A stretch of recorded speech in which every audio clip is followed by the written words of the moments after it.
Have you ever felt like you've been knocked down, like life just threw you a curveball you never saw coming? A job loss, a tough breakup, a personal failure.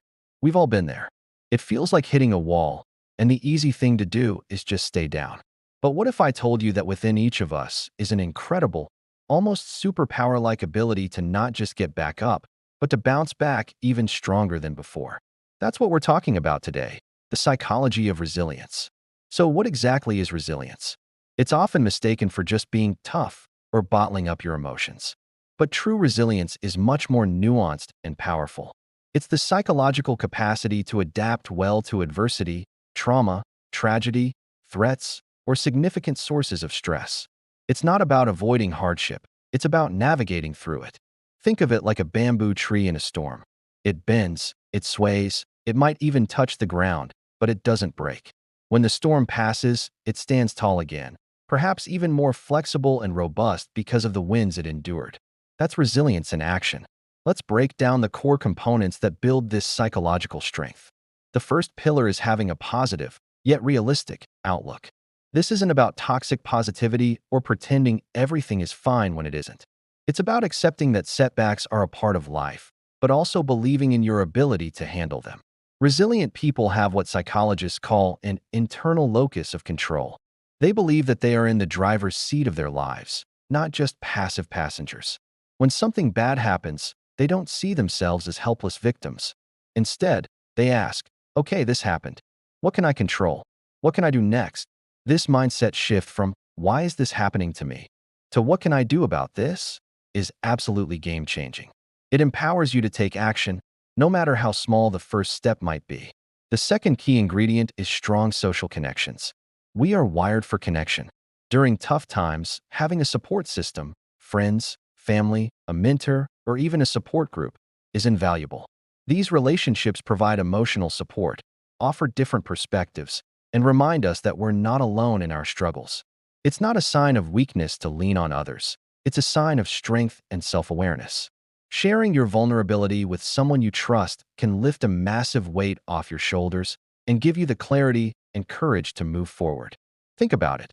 When a friend is going through a hard time, you're there for them, right? You deserve that same support. The third pillar is a sense of purpose.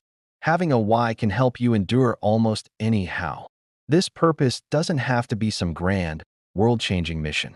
It could be your commitment to your family, your passion for a hobby, your dedication to your career, or your spiritual beliefs. When you have a reason to get out of bed in the morning that is bigger than your current problems, it provides a powerful anchor. It helps you see beyond the immediate pain and focus on a future that is still worth fighting for. During dark times, reconnecting with your purpose can be the light that guides you through the tunnel. Now, let's get practical. How can we actively cultivate resilience? One powerful technique is cognitive reframing. This involves changing the way you think about a negative event. For example, instead of viewing a job loss as a total failure, you could reframe it as an opportunity to find a career that's a better fit for you, or a chance to develop new skills. It's about finding the lesson or the opportunity in the adversity. This isn't easy, and it takes practice, but it's a skill. Just like lifting weights builds muscle, practicing cognitive reframing builds mental fortitude. Another crucial practice is mindfulness and self-compassion. When we're struggling, our inner critic can be our worst enemy, telling us we're not good enough or that we're to blame. Mindfulness helps you observe these thoughts without judgment, recognizing that they are just thoughts, not facts.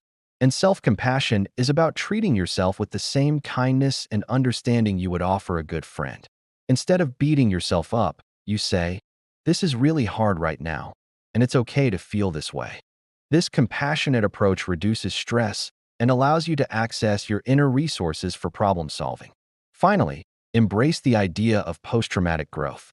This is a fascinating concept in psychology which suggests that people who endure psychological struggle following adversity can often see positive growth afterward. They report a greater appreciation for life, improved relationships, a stronger sense of self, and new possibilities for their future.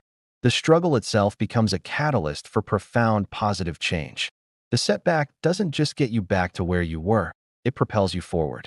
You come out of the fire not just intact, but forged into something stronger. Remember, Resilience is not a trait you're either born with or you're not. It is a set of skills and mindsets that can be learned, practiced, and developed over time by anyone.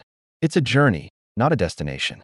Every challenge you overcome is a rep in your resilience workout, making you stronger for the next one.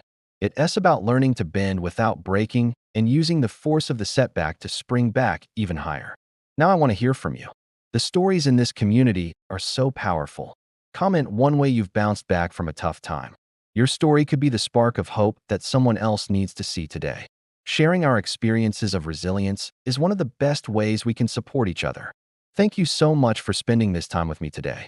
If you found this video helpful and want to dive deeper into topics that empower you to live a stronger, more fulfilling life, please hit that subscribe button and turn on notifications so you don't miss our next video. Until next time, stay strong and keep bouncing back.